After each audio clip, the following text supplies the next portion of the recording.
Ryan had a problem with strippers. It's not that he had issues with their line of work, it's that he couldn't get enough of them.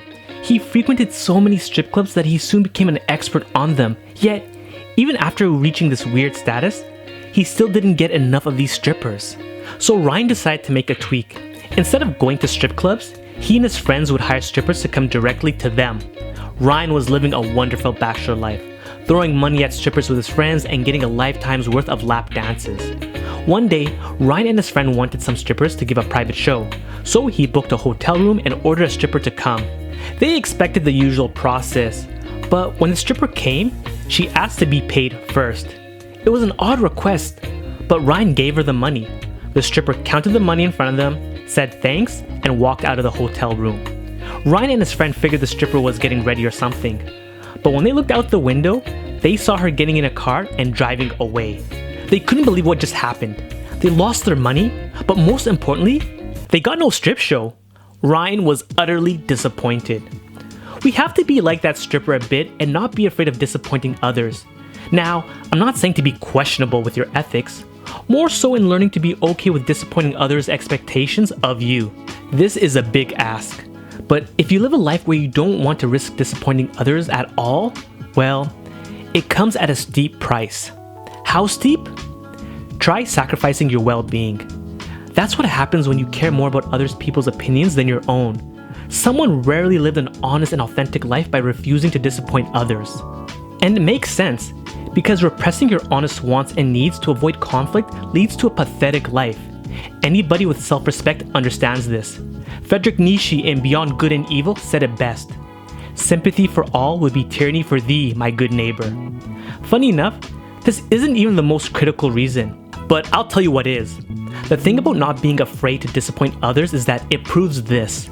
You see reality and are not blinded by illusions. You understand that not everyone will agree with how you want to live, and that's okay. Many people don't want to rock the boat because they believe in the illusion that everything can be smooth. Reality check, life never stays smooth. Hold up. Before we go any further, I just want to warn you that a cringe analogy is coming right up. The best analogy for life is the ocean.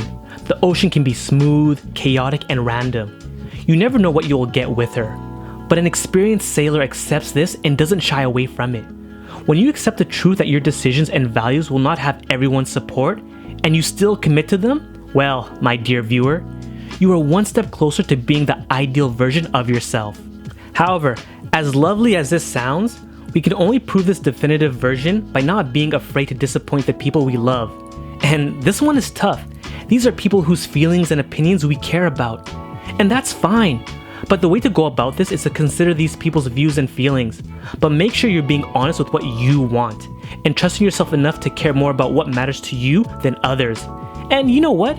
We could be wrong, and we can admit that without hesitation. But to ignore yourself in place for another usually builds resentment. It's better to be honest and deal with the consequences. It's more admirable to live like that. It shows courage, self-trust, and the willingness to stand up for ourselves.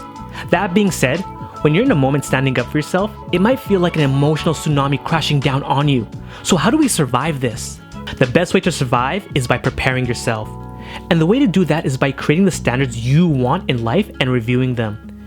This is because you need a clear idea of what you want, so that when someone wants you to do something that you don't like, you can say no, because you know it's either betraying your standards or not. And when you put it that way, it makes it easier to fight for yourself and not crumble.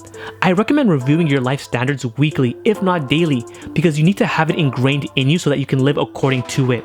So no matter what type of uncomfortable conversation, disappointment, or conflict, you will know what you stand for and what you're willing to fight for. However, some of you still want to avoid causing conflict with people that matter to you. And I get it, but I'm not saying to fight and argue all the time. I'm saying not to be afraid of disappointing them on matters that are meaningful to you. You should love and care for your friends and family, but they can't steer you from how you want to live. Otherwise, you'll build resentment and anger, and that's just poison for life. Conflict is king, as Heraclitus said. Because of conflict, relationships either become more vital or perish. Because of conflict, people will either respect you or leave you. Because of conflict, you will either get closer or farther from your ideal self. One person who used conflict and disappointment to get the respect of the world is Antigone. And if you don't know the story, it's okay guys, I'll give you the Cliff Notes version. Antigone was the daughter of Oedipus, and she was condemned to death because she refused to listen to King Creon, who also happened to be her future father-in-law. And what was this dispute about? Well, it was about leaving her brother Polynices' body unburied due to treason. Antigone loved her brother despite the treason, and she was devoted to burying his body with funeral rites, regardless of what anyone else said.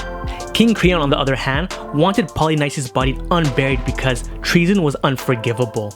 So he threatened Antigone with everything in the book so that she would listen, from canceling the marriage to his son and even threatening death. King Creon was serious about punishing Antigone. Antigone's sister and friends tried to persuade her to leave Polynices' body unburied. But one by one, Antigone disappointed all of them because she loved and respected her brother and wanted to give him the burial he deserved. Nothing could prevent Antigone from accomplishing her mission, so she buried her brother and got sentenced to death. In defiance of King Creon, she killed herself to spite him.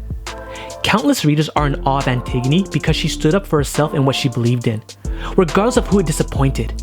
It's a commitment to values that are sorely lacking today, and it makes sense why Antigone is the epitome of sticking to your beliefs. And we too can take after Antigone. We just have to avoid this simple mistake.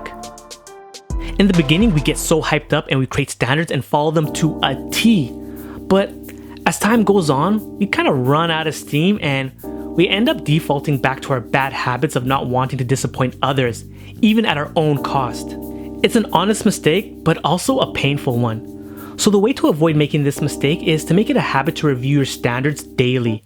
Maybe in the morning or in the evening, just spending a minute or two. Then after some time, check the standards weekly. This will prevent us from losing steam. By consistently remembering what we want, we will naturally have this in our minds. And when the occasion calls, you can stand your ground when someone wants you to betray your standards. And not to betray your viewing standards, let's hop on to the summary.